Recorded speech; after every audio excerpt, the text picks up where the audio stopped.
Welcome everyone, I'm Dale and this is Cinema Historia. Torpedoed survivors, a brief liberty, and a new ship, and a new mission.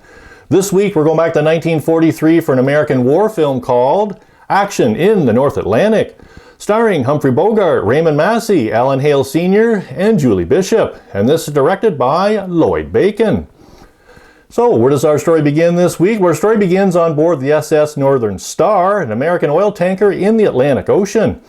Under the command of Captain Steve Jarvis, played by Raymond Massey, the SS Northern Star is torpedoed by a German submarine in the Northern Atlantic Ocean and begins to sink.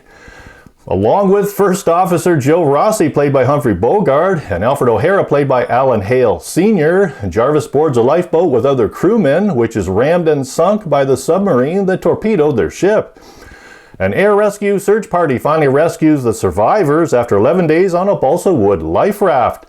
Recovering back home, the crew spends time with their families, including Jarvis returning to his wife Sarah. Joe, stopping by the casino club, meets singer Pearl O'Neill, played by Julie Bishop, instantly fall in love and get married. Meanwhile, at the National Maritime Union Hall, the Northern Star survivors await assignment to a new ship. Their new ship turns out to be a brand new Liberty ship, the SS Sea Witch, to be commanded by Jarvis, with Rossi once again his first officer. The Sea Witch, armed with anti-aircraft guns manned by trained Navy gunnery personnel, embarks with a convoy carrying vital war supplies to the Soviet port of Murmansk. The crew are glad to be working together once more. However, the convoy is forced to disperse when a wolf pack of submarines torpedoes them one by one. Escaping the battle, the Sea Witch, now on her own, takes successful evasive action, hiding out at the edge of the Arctic ice pack. However, one submarine remains on their trail, determined to hunt them down. So, do maritime patrol planes embark another attack with bombs and machine guns? Does the crew's daring and cunning maneuvers prove to be successful? Or is the port in Murmansk still awaiting their much-needed supplies? Released on May 12, 1943, the story was written by American pilot, flight instructor, journalist, short story writer, and novelist Guy Kilpatrick. Action in the North Atlantic was created as a morale-boosting film during World War II, a film that told the story of unsung heroes. Because war restrictions did not permit filming at sea, the film was shot entirely on Warner Brothers studio sound stages and back lots. With a 72% rating from the film critic Rotten Tomatoes, this film received the 1944 nominee Oscar for Best Writing Original Story for Guy Kilpatrick. And the New York Times stated, "A tingling, informative picture that thoroughly lives up to its name," and that it does. It is just filled with action.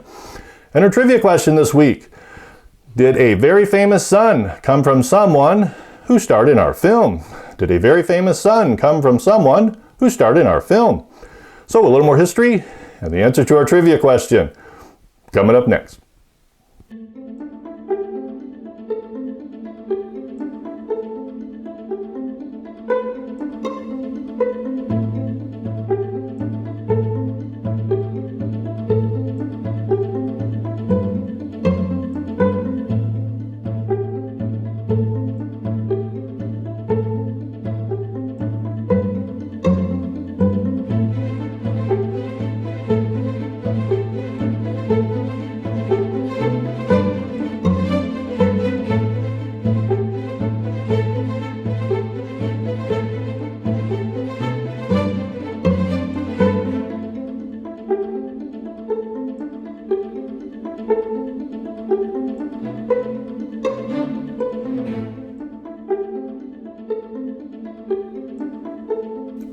Since our film was made to boost morale during World War II, what else was made to boost morale? Well, it was ice cream.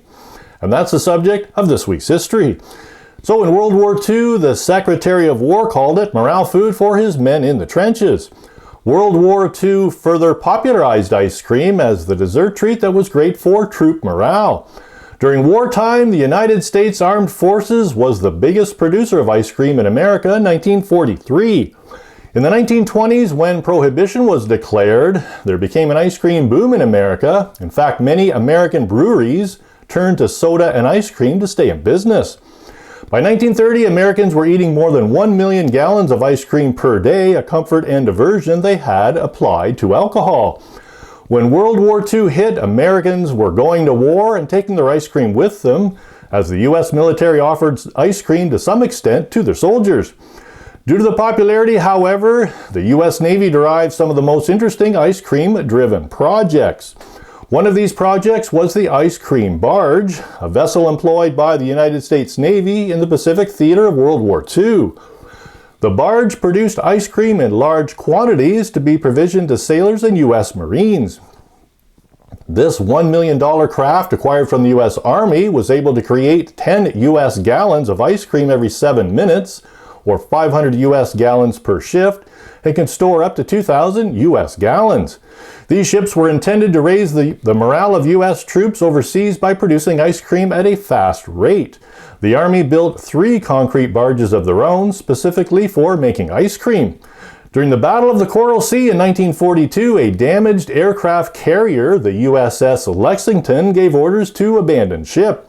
Some 2,735 of its sailors were evacuated, but a handful of them were late making it to the lifeboats.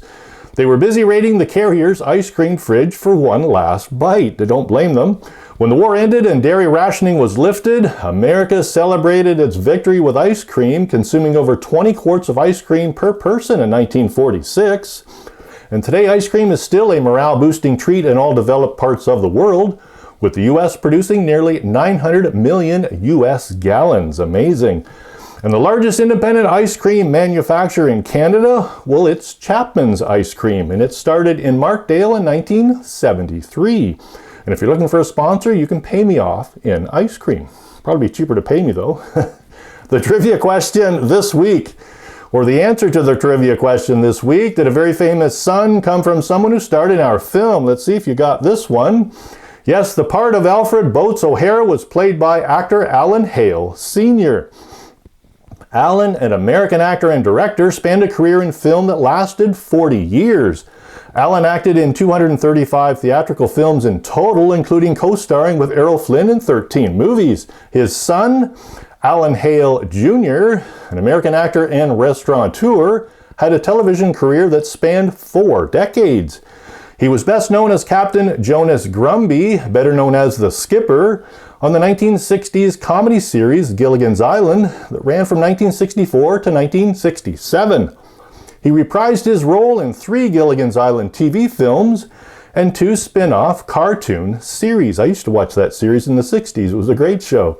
I'd like to give a big thank you to all the people leaving comments on my channel: Adele, Donald, Richard, and everyone else that I can't think of today. Big thank you to my new subscribers. Thanks for jumping on board and helping support my channel. That's a big help. And to everyone else this week, thanks for watching, everyone, and I hope to see you back next week.